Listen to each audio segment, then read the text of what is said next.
സംസ്ഥാനത്ത് വീണ്ടും അമീബിക് മസ്തിഷ്ക ജ്വരം ബാധിച്ചു മരണം. തിരുവനന്തപുരം ചിറയിൻകീഴ് അഴൂരിൽ വീട്ടമ്മ മരിച്ചു. 77-കാരി വസന്തിയാണ് മരിച്ചത്. 1 മാസമായി തിരുവനന്തപുരം മെഡിക്കൽ കോളേജ് ആശുപത്രിയിൽ ചികിത്സയിലായിരുന്നു. രോഗബാധയുടെ ഉറവിടം കണ്ടെത്തിയിട്ടില്ല. വിവരങ്ങളുമായി ശാലിനി ചേരുകയാണ്. ശാലിനി, ഈ രോഗബാധയുടെ ഉറവിടം കണ്ടെത്തിയിട്ടില്ല. മറ്റാരെങ്കിലും നിരീക്ഷണത്തിലുണ്ടോ? എവിടെ നിന്നാണ് ഈ രോഗബാധ എന്നതിൽ പരിശോധന നടക്കുന്നുണ്ടോ? മറ്റ് വിവരങ്ങൾ.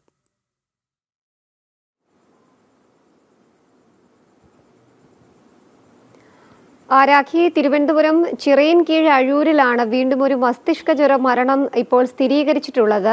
77 വയസ്സുകാരിയായിട്ടുള്ള വസന്തയാണ് രോഗം സ്ഥിരീകരിച്ച് ചികിത്സയിലിരിക്കെ ഇപ്പോൾ മരണപ്പെട്ടത് എന്നുള്ളതാണ് ആരോഗ്യവകുപ്പ് അറിയിക്കുന്നത്. തിരുവനന്തപുരം മെഡിക്കൽ കോളേജിൽ കഴിഞ്ഞ 1 മാസത്തോളമായി ചികിത്സയിലായിരുന്നു എന്നുള്ളതാണ് നമുക്കറിയാൻ സാധിക്കുന്നത്. കഴിഞ്ഞ 10 ദിവസം മുമ്പാണ് ഈ പരിശോധനയിൽ രക്തസാമ്പിളുകൾ ശേഖരിച്ചുള്ള പരിശോധനയിൽ അമീബിക് മസ്തിഷ്ക ജ്വരമാണ് രോഗബാധ എന്നുള്ളത് സ്ഥിരീകരിക്കുകയും ചെയ്തത്. ഇതിന്റെ അടിസ്ഥാനത്തിൽ പ്രത്യേകമായിട്ടുള്ള നിരീക്ഷണം ഇവരിൽ ഏർപ്പെടുത്തിയിരുന്നു. ഒപ്പം തന്നെ ഇവർക്കൊപ്പം കഴിഞ്ഞിരുന്ന സമീപവാസികൾ, ഒപ്പം തന്നെ വീട്ടിലുള്ളവരടക്കമുള്ളവരെ പ്രത്യേകം നിരീക്ഷണത്തിലാക്കുകയും ചെയ്തിരുന്നു. എന്തായാലും നിരീക്ഷണത്തിലുള്ളവർക്കൊന്നും തന്നെ രോഗലക്ഷണം ഇല്ല എന്നുള്ളതാണ് നിലവിൽ നമുക്കറിയാൻ സാധിക്കുന്നത്. അതൊരു ആശ്വാസ വാർത്തയായി നിൽക്കുകയും ചെയ്യുന്നുണ്ട്. അതേസമയം തന്നെ ഒരു ആശങ്ക ഉണ്ടാകുന്നത് വസന്തയ്ക്ക് രോഗം സ്ഥിരീകരിച്ചത് എവിടെ നിന്നാണ് എന്നുള്ള രോഗ ഉറവിടം കണ്ടെത്താൻ ആരോഗ്യവകുപ്പിന് കഴിഞ്ഞിട്ടില്ല. വീട്ടിൽ തന്നെ സ്ഥിരമായി ഉള്ള വ്യക്തി കൂടിയാണ് വസന്ത. വീടിന് പുറത്തേക്ക് അധികം സഞ്ചരിക്കാത്തൊരു വ്യക്തി കൂടിയാണ്. സ്വാഭാവികമായും ഈ വീട്ടിലുള്ള ആൾക്ക് എങ്ങനെ ഈ രോഗം സ്ഥിരീകരിച്ചു എന്നുള്ളൊരു ആശങ്ക ആരോഗ്യവകുപ്പിന്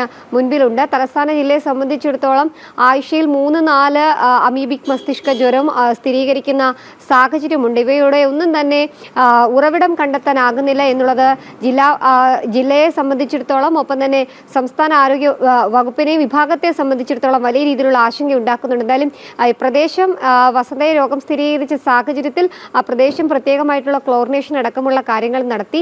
ഒപ്പം പ്രദേശവാസികളെ അടക്കം നിരീക്ഷണത്തിലാക്കിയിരിക്കുകയാണ്. നിലവിൽ എന്തായാലും ആർക്കും രോഗബാധ സ്ഥിരീകരിക്കാനോ രോഗലക്ഷണങ്ങളില്ലാത്തതോ വലിയ രീതിയിലുള്ള ആശ്വാസം ഉണ്ടാക്കുന്നുണ്ട്. എങ്കിൽ പോലും രോഗ ഉറവിടം കണ്ടെത്താനുള്ള പരിശോധനയും നിരീക്ഷണവും ആരോഗ്യവകുപ്പ് തുടരുന്നുണ്ട് എന്നുള്ളതാണ് നമുക്ക് അറിയാൻ സാധിക്കുന്നത്. എന്തായാലും ആശങ്ക തുടരുകയാണ്. സംസ്ഥാനത്തെ സംബന്ധിച്ചിടത്തോളം വീണ്ടും ഈ അമീബിക് മസ്തിഷ്ക ജ്വരവും അത് തുടർന്നുള്ള മരണവും ഉണ്ടാകുന്നത് വലിയ രീതിയിലുള്ള ആശങ്കയാണ് ഉണ്ടാക്കുകയും ചെയ്യുന്നത്.